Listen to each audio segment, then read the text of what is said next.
Hi everyone, this is Kyle with kayDbait. I'm going to be doing a seasonal video today. As you can see, I am in full zombie gear due to being invited to a Halloween-themed party that turned out to be more of a bust than anything good, but I still got dressed up for it, and one of my roommate's friends decided to test out their makeup skills, and I enjoyed it. It was fun. I got poked in the eye once or twice, but it was okay.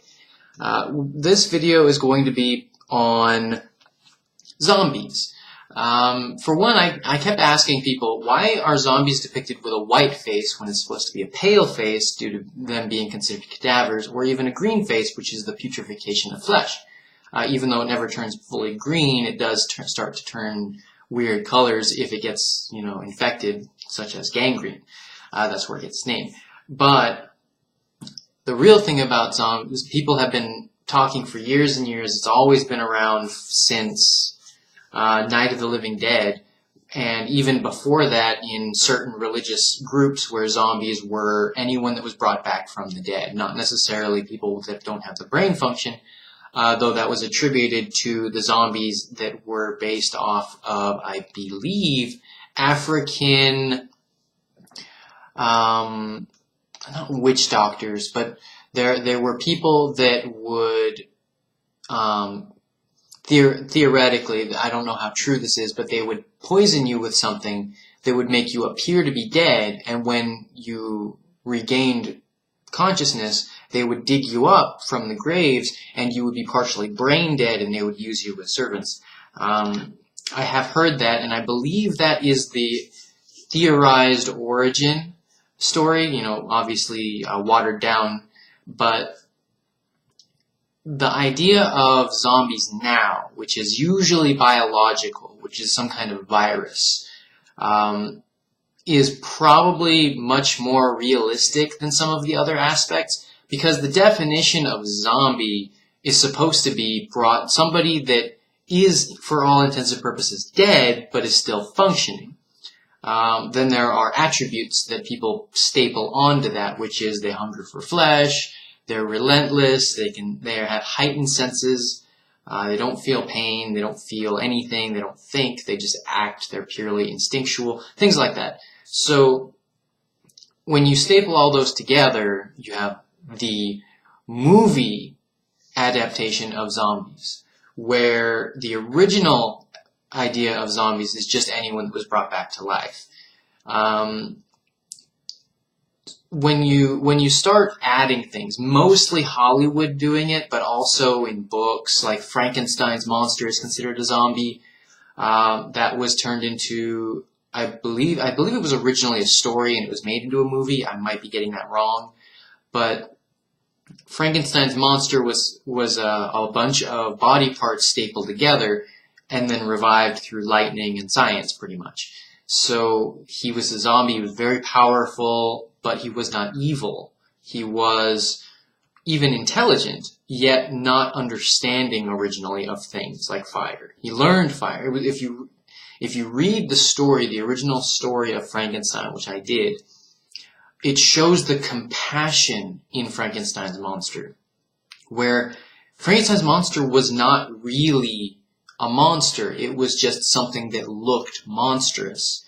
And when you think about the way he was treated by the people that saw him, that was pretty monstrous. That was very, very damaging. And in the end, Frankenstein's monster kind of did evil things, but mostly it was in retaliation or in reaction to the things that were done to him first. And basing that off of the cultural idea, the social ideals of this thing that was brought into the world against its will, like any of us are, and being treated maliciously and people constantly trying to kill him for being what he is, and then all he wants is to belong, and even his creator pretty much disowns him and leaves him pretty much on his own to die. And it's several parts where it starts with him being created and escaping, the people trying to kill him, Then he goes into the forest and he learns how to fend for himself. He discovers fire on his own. It's not that he's like burning himself because of the blind man. He discovers the blind man and learns to speak from listening to the blind man teach. I think that's what it was. It was either he was listening to somebody teach somebody else English and then he discovered the blind man, or the blind man was the one discovering English. It's been several years since I read this. But either way, he was secretly listening to somebody teach him English. He learned how to speak. The blind man didn't mind that he was hideous because he was gentle with him.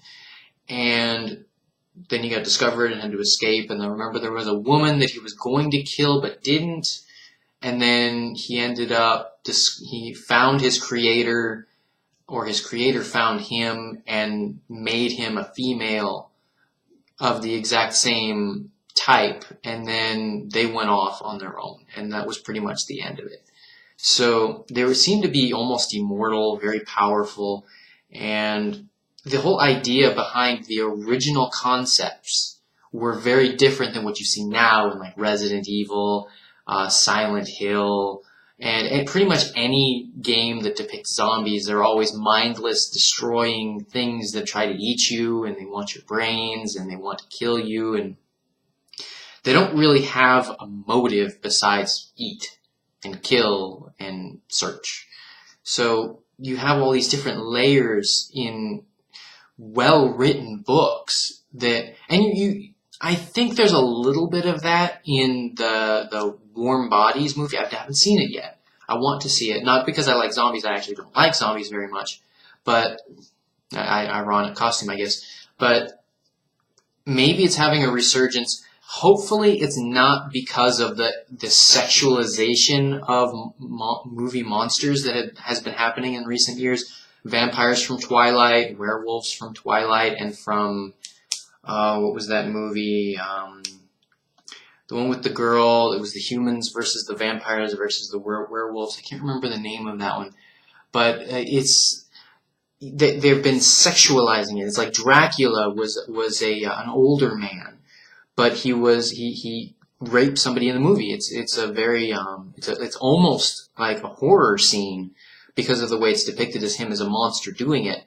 But in newer movies, it's like they're all pretty boys. They're all models almost, even the werewolves, the vampires, and now zombies are being almost over-sexualized, and I don't know why it's happening, and I don't like the trend, but I don't necessarily understand what it's reflecting in our own culture. So I'm currently trying to figure that out, because Hollywood's just going nuts with it, and it's starting to get really kind of unusual that there are so many different, I mean, they're not human. So what do you count these movies as? It's like, well, they look like humans. Like, okay, but if they were depicted as, say, half human, half animal, or half human, half robot, or clones, or what kind of, because they're depicted as physical relationships, as the kind of scenes you don't want kids to see. So what is that? What is that? It's a very odd place to say, well, he's not a human or she's not a human, but we're saying what they're doing or hinting at it, and we're just not going to touch the subject again, so don't talk about it. So we're having this reinsurgence of they're not just mindless, they're not just monsters, they're not just they're becoming more incorporated into this standard of humanization, where they're allowed to have all of these human traits again, where they didn't before. Vampires were just stoic.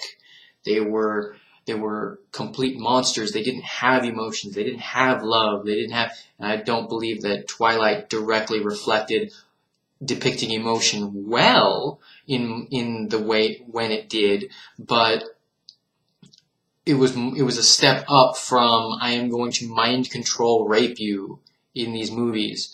And so that they're changing. They're constantly changing. They're not the originals anymore. The original werewolves were pretty much monsters. The original vampires were pretty much monsters. but were just monstrous humans. And zombies were monstrous humans. But then they went from monstrous humans to monsters, and now they're monstrous humans again. Now they're just they're humans with powers. It's like superpowers. They're Batman, they're Superman, they're the Flash, they're whatever you want to call them. They're superhumans now instead of monstrous humanoids. And it's a very interesting idea. I'm gonna have to end this video now. It's getting too long, and I need to shower and get all this off of me. So take care and peace.